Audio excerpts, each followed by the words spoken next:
Welcome to the Barney and Billy Show, where a cat discusses worldly matters with their human companion. This episode is presented to you by Oliver's Post, a news magazine for young readers. Barney? Hmm. Barney? Barney? Yes, what? Please don't disturb me right now, Billy. Look, I've kept food out for you. Go eat it. I know, I ate it. Your eyes are red and watering, Barney. You need to sleep. But how can I? Just go to bed. You've kept your eyes peeled on the screen all day. I'm pretty sure you've looked at same annoying reel 100 times. Don't rant right now, Billy. I'm waiting on some news. I'm not gonna rant. Anyway, you've been tapping your leg for like 6 hours now. You've barely slept. What's going on? What's the news? My friend's mom. I can't imagine being in that position. She's just stuck. Stuck. What if it was my mom? What if it was me? You're talking in riddles, Barney. What's going on? Do you remember Zara? Of course, how could I forget? The one who thinks that Persian cats are cuter than spotted cats like me? Could never forget her. Although she does get me a treat every time she comes, so honestly, I'm on the fence about her. Well, you'd better love her and pray for her till every cow in every part of the world comes home. Her mum is stuck in Afghanistan.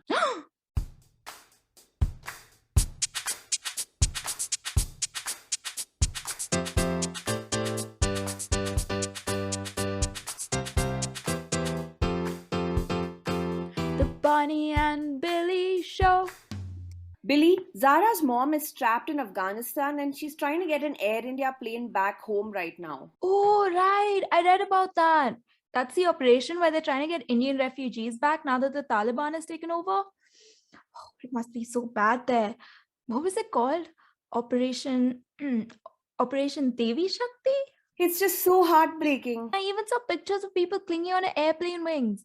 Now that's a life sentence right there. You know, I even saw this one picture where... Yes, Billy. I've seen the pictures of people clinging to the flights too. And I'm sure Zara has as well. I can't imagine what she's going through at the moment. You knew her mother? Yep, she took a workshop on journalism at my school once. She was Afghani, She's basically from Afghanistan. And she came to India as a refugee in the early 1990s. Why? What was happening in the 1990s? A lot had already happened by that time, but in the 1990s there was this brutal civil war in Afghanistan.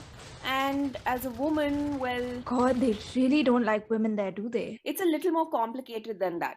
But I'll tell you something, Billy. It seems as though every time that anyone gains or loses any power, it's the women who end up suffering. It sure seems that way. Oh my god, it's Zara. She sent an update. Come here, Billy. Oh, I really hope this is some good news. What does it say? Read it aloud.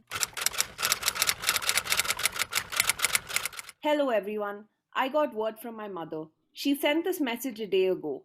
At the time, she hadn't caught a flight, but she made an almost safe passage to the airport. She told me that she isn't afraid, but that her heart is breaking for her country and her people. Either way, what's important at this moment is that she made it to Kabul. That was her and my family's first goal. And she did it. Thank you for all your support. I'll keep you posted. Oh, that's good. Kabul's where the airport is. Yep, Kabul is the capital.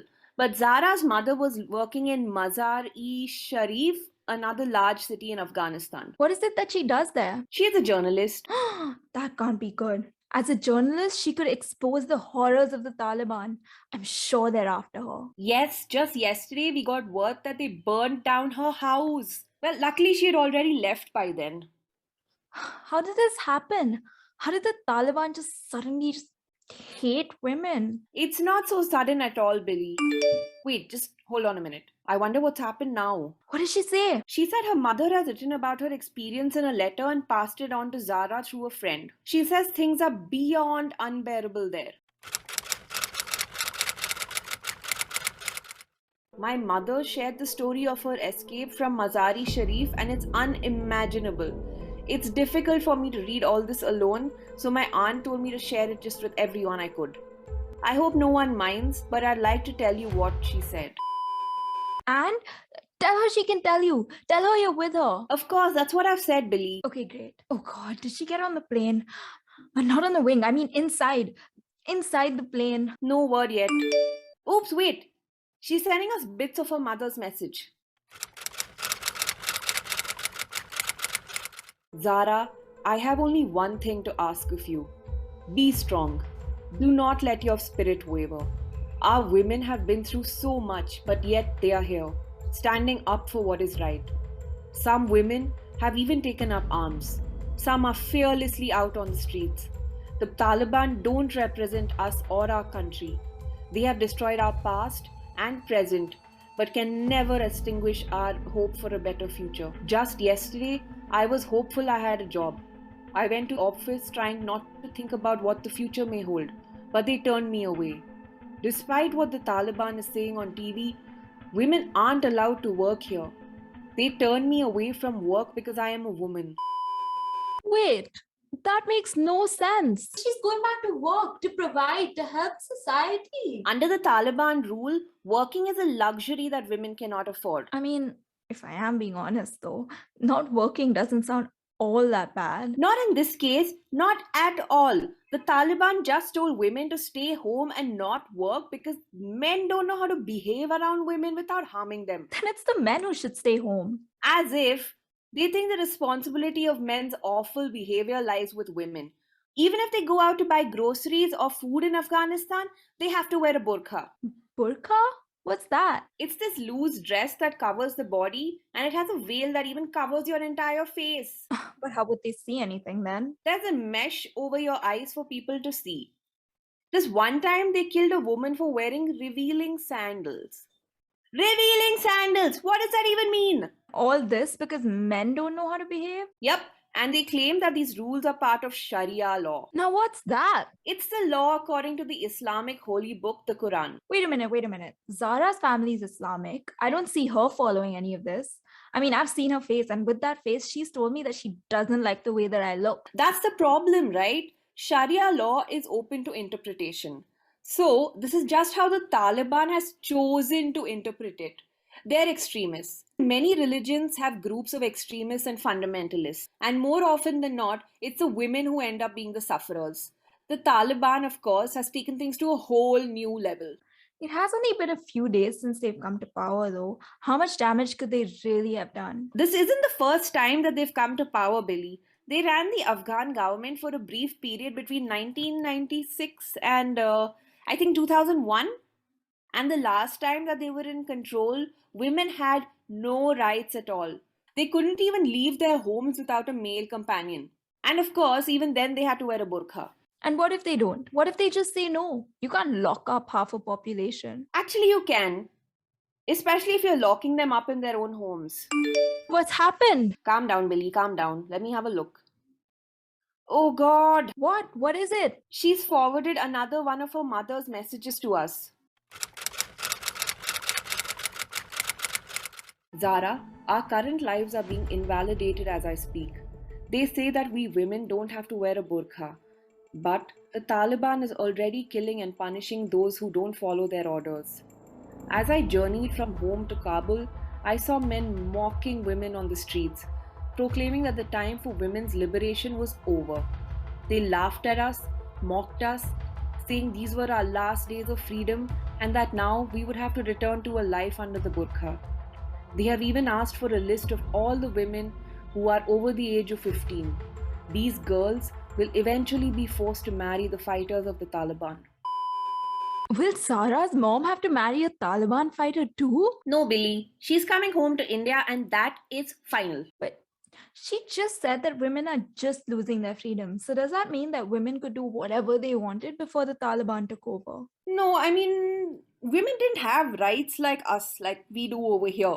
But the US had occupied Afghanistan and they were trying to work with a democratic Afghan government to restore women's rights.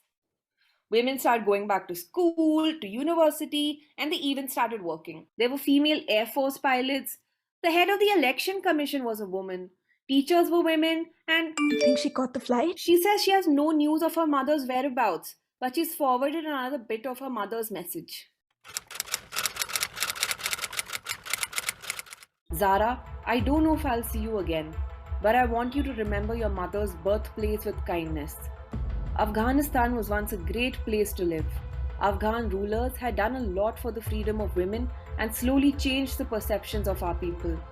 Sadly, all of our progress was lost before, and in a series of unfortunate events, here we are again, all covered up as powder blue ghosts floating around the streets. But even as I am not sure of my fate, as I hear bombs and guns ringing in my ears, I have hope.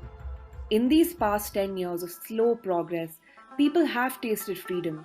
They have learned about a world beyond war, killing, and oppression, and no amount of force can scare away that knowledge. If I do make it home, I'll come alone. Your uncle, my brother, has gone to the Panjshir Valley to fight our cause and join the resistance. Ahmad Masood is leading the Northern Alliance and he is joined by our Vice President, a Panjshir man himself. Together, they have pledged that they will never surrender. The Panjshir fighters have not lost a battle in 40 years of occupation and war. Today, even though the Taliban has the rest of the country, they do not have Panjshir. Please pray for your Uncle Zara and the freedom of this country. And remember, no matter what happens, you must never be afraid of who you are. I'm so sorry, Barney. I'm sure she'll make it. You know, she probably sent this as a precaution. She's reached Kabul. And what about this resistance? This is great news. In fact, it's the best news. Ahmad Masood sure knows what he's doing. And Zara's mother's right. Even if they were to ban schools for women, they can't make people forget what they already know. You're right, Billy. This is no time for pessimism. The soldiers at Panjshir, the educated women, the educated men, will either win or just force the Taliban to change its ways. What does it say? I have my paws crossed, Barney. My paws are all crossed. What is she saying? Ah, she made it! She made it! I cannot believe it. My mother just called. She's in New Delhi. She didn't say much, but she's coming home tomorrow. Finally, my heart was beating out of my chest. And you haven't slept properly in what, 5 days? I just hope the women of Afghanistan get the freedom they deserve. But you know what, Barney? I have to say, this Panjshir resistance has really got my hopes up. And you know, they believe in women's freedoms. I think that's really what's important. Anyway, Barney, you can finally close your creepy red eyes. You've barely blinked since. Barney? Barney! Ugh! At least shut your eyelids. Ugh. Wait, I'll just do it for you. Billy, stop it! The story of Zara's mother is a culmination of testimonials given by Afghani women to news agencies in the past few weeks. All characters mentioned in this podcast are fictional, and any semblance to a real person is purely coincidental.